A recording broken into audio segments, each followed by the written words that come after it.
صاحب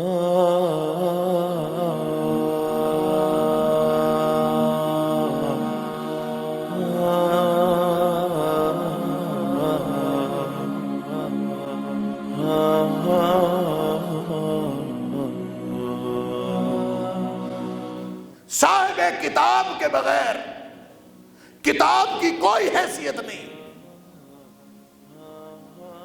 جب صاحب کتاب، بلکہ میں عرض کیا کرتا ہوں کہ کتاب کا تو تعارف ہی ہمیں نبی اکرم صلی اللہ علیہ وسلم نے کرایا، اور اللہ نے سسٹم بھی عجیب بنایا۔ یہ نازل مکے میں نہیں کی، مدینے میں بھی نازل نہیں کی، یہ نازل کی تو نبی اکرم صلی اللہ علیہ وسلم کے قلب اطہر پر نازل کی، آپ کے دل پر نازل کی، اس لیے نازل کی۔ کل کلاں کوئی دانشور اٹھ کے نبی اکرم صلی اللہ علیہ وسلم کی ذات کے بارے میں کوئی بات کرے، آپ کے منصب رسالت کے بارے میں بات کرے، وہ قرآن سے دانش لے کے قرآن اور صاحب قرآن کی بات میں فرق کرے۔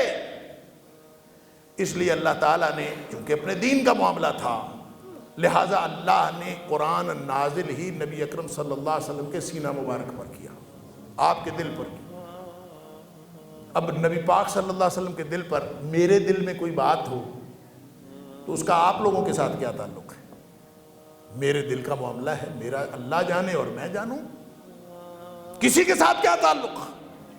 کسی کے ساتھ تعلق بنتا ہی اس وقت ہے جب آدمی زبان سے بول کے بتاتا ہے کہ میرے دل میں یہ ہے۔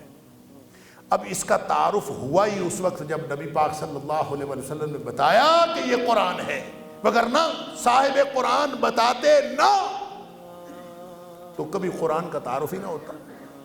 ہمیں تو اللہ کا تعارف بھی نبی کریم صلی اللہ علیہ وسلم نے کرایا۔ کون اللہ؟ وہ اللہ جس کا تعارف نبی اکرم صلی اللہ علیہ وسلم نے کرایا۔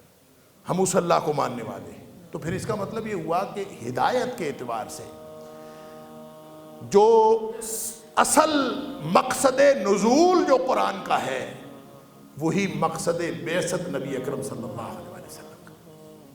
تو نبی پاک صلی اللہ علیہ وسلم اس لیے تشریف لائے کہ وہ ہدایت دیں، اور کوئی شخص نبی پاک صلی اللہ علیہ وسلم کے محاسن کا قائل ہو، آپ کے حسن و خوبی کا قائل ہو، آپ کے جمال کا قائل ہو، آپ کی زلفوں کی بات کرے، آپ کی آنکھوں کی بات کرے، آپ کے دندان مبارک کی بات کرے، آپ کی زبان اقدس کی بات کرے، آپ کے چہرہ اقدس کی بات کرے، آپ کے داڑھی کے بال گن کے دکھائے، سارے شمائل بتائے،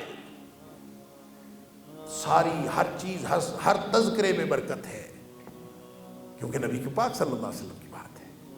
اور نبی کریم صلی اللہ علیہ وسلم کا تذکرہ جہاں کہیں ہوگا قیامت تک، نبی پاک صلی اللہ علیہ وسلم اس دنیا سے تشریف لے گئے۔ آپ کے تشریف لے جانے کے بعد جب نبی پاک صلی اللہ علیہ وسلم کے اقوال، آپ کے افعال، آپ کے مقرر کیے ہوئے اعمال، یہ تینوں قسمیں ہیں حدیث کی، جب ان کا ذکر ہوتا رہے گا تو ایسے ہی ہے جیسے گویا نبی پاک صلی اللہ علیہ وسلم خود اس معاشرے کے اندر موجود ہے۔ جب یہ ہوتا رہے گا تو جو امان اللہ نے دی ہے کہ جہاں نبی پاک صلی اللہ علیہ وسلم تشریف فرما ہو وہاں اللہ عذاب نازل نہیں کرتا، تو اب نبی پاک صلی اللہ علیہ وسلم تشریف فرما ہو سکتے ہیں آپ کے قول پر عمل کر کے، آپ کے فعل پر عمل کر کے، اور جو اعمال نبی پاک صلی اللہ علیہ وسلم نے صحابہ کرام کے برقرار رکھے ان پر عمل کر کے ہم نبی پاک صلی اللہ علیہ وسلم کی خیر و برکت سے فائدہ اٹھا سکتے۔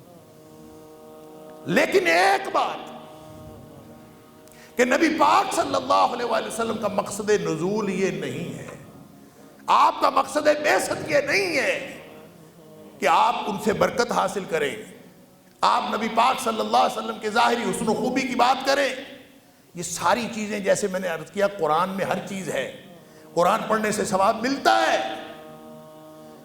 لیکن جو شخص قرآن پڑھنے سے ثواب لینا چاہتا ہو، ہدایت لینا نہ چاہتا ہو، قرآن اس کو ہدایت نہیں دیتا، ثواب دے دیتا۔ جو لینا چاہتا ہے وہی دیتا ہے۔